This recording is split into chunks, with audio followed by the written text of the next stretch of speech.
there is an angry reaction in Moscow, and Moscow has called the accusations an unprecedentedly crude provocation. It insists it had nothing to do with the poisoning of the former Russian spy. It says it must see a sample of the nerve agent. And the Russian embassy in London said that the expulsion of 23 Russian diplomats is unacceptable, unjustified and short-sighted. So indeed an angry reaction in Moscow. Well, of course, this was the largest mass expulsion since 1985.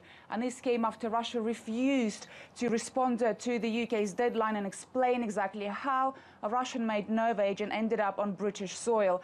Well, certainly Russia has called those measures hostile, and those 23 Russian diplomats have 1 week to leave the UK. And Russia has vowed to retaliate to the UK sanctions, but what measures could Russia take?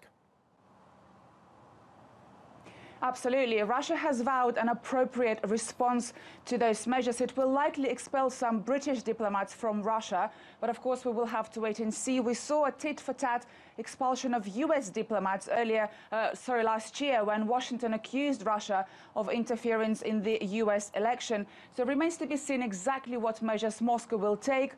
There will be a briefing by the Foreign Ministry spokeswoman later on Thursday, and it's likely that she might announce some measures later in the day. But of course, it remains to be seen exactly what there will be. Likely to be similar steps. For example, there were rumors that the UK might shut down a Kremlin-funded broadcaster, Russia Today, but that hasn't happened. And the Russian Foreign Ministry spokeswoman said if that was to happen, then Russia would boot out all British media. So it certainly looks like Russia is ready to take any tit-for-tat measures.